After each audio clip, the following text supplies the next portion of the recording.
विवाहित महिलाओं के बीच अत्यधिक प्रचलित ज्येष्ठ कृष्ण अमावस्या के दिन आने वाले सावित्री व्रत की कथा। भद्र देश के एक राजा थे जिनका नाम अश्वपति था। भद्र देश के राजा अश्वपति के कोई संतान न थी। उन्होंने संतान की प्राप्ति के लिए मंत्रोच्चारण के साथ प्रतिदिन 1,00,000 आहुतियाँ दी। 18 वर्षों तक यह क्रम जारी रहा। इसके बाद सावित्री देवी ने प्रकट होकर वर दिया कि राजन, तुझे एक तेजस्वी कन्या पैदा होगी। सावित्री देवी की कृपा से जन्म लेने के कारण से कन्या का नाम सावित्री रखा गया। कन्या बड़ी होकर बेहद रूपवान हुई। योग्य वर न मिलने की वजह से सावित्री के पिता दुखी थे। उन्होंने कन्या को स्वयं वर तलाशने भेजा। सावित्री तपोवन में भटकने लगी। वहाँ साल्व देश के राजा धूमस्त सेन रहते थे। क्योंकि उनका राज्य किसी ने छीन लिया था, उनके पुत्र सत्यवान को देखकर सावित्री ने पति के रूप में उनका वरण किया। ऋषि राज नारद को जब यह बात पता चली तो वह राजा अश्वपति के पास पहुँचे और कहा कि हे राजन, यह क्या कर रहे हैं आप? सत्यवान गुणवान है, धर्मात्मा है और बलवान भी है, पर उसकी आयु बहुत छोटी है, वह अल्पायु है। 1 वर्ष के बाद ही उसकी मृत्यु हो जाएगी।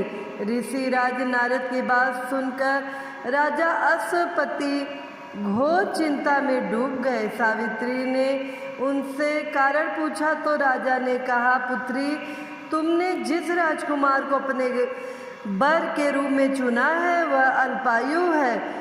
तुम्हें किसी और को अपना जीवन साथी बनाना चाहिए। इस पर सावित्री ने कहा कि पिताजी, आर्य कन्याएं अपने पति का एक बार ही वरण करती हैं। राजा एक बार ही आज्ञा देता है और पंडित एक बार ही प्रतिज्ञा करते हैं और कन्यादान भी एक ही बार किया जाता है।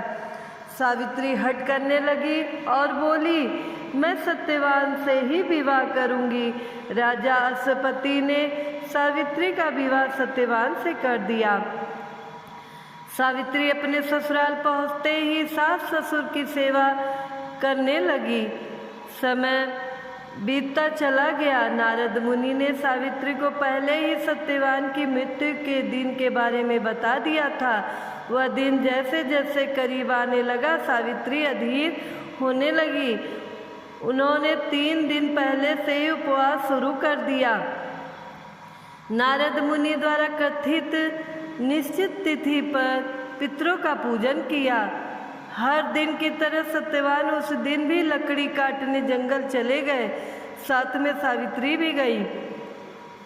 जंगल में पहुंचकर सत्यवान लकड़ी काटने के लिए एक पेड़ पर चढ़ गए।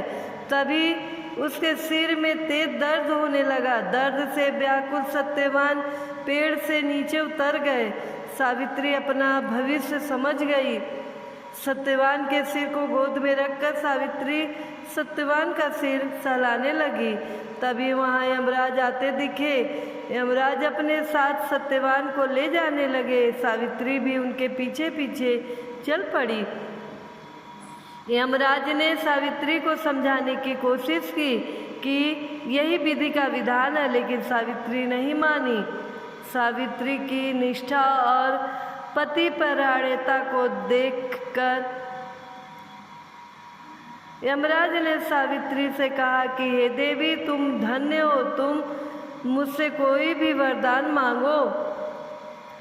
सावित्री ने कहा कि मेरे सास ससुर बनवासी और अंधे हैं, उन्हें आप दिव्य ज्योति प्रदान करें। यमराज ने कहा, ऐसा ही होगा, जाओ, अब लौट जाओ। लेकिन सावित्री अपने पति सत्यवान के पीछे पीछे चलती रही।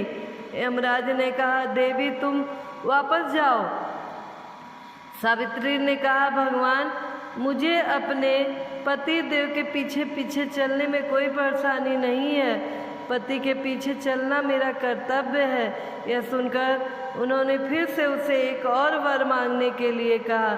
सावित्री बोली, हमारे ससुर का राज छिन गया है, उसे पुनः वापस दिला दे। यमराज ने सावित्री को यह वरदान भी दे दिया और कहा, अब तुम लौट जाओ। लेकिन सावित्री पीछे पीछे चलती रही।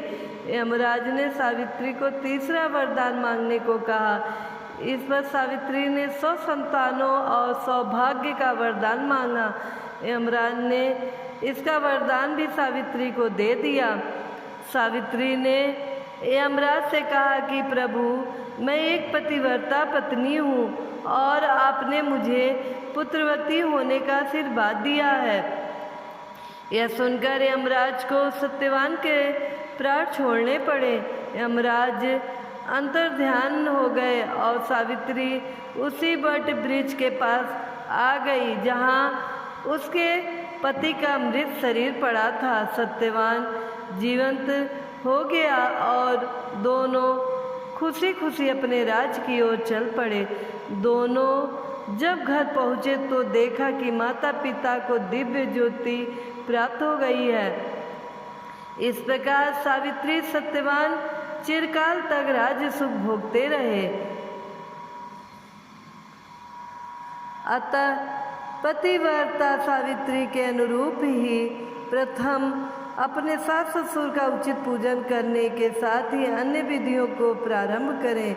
वट सावित्री व्रत करने और इस कथा को सुनने से उपवासक के व्यवहारिक जीवन या जीवन साथी की आयु पर किसी प्रकार का कोई संकट आया भी हो तो वह टल जाता है। बोलिए जय श्री कृष्णा। जय वट सावित्री व्रत कथा की।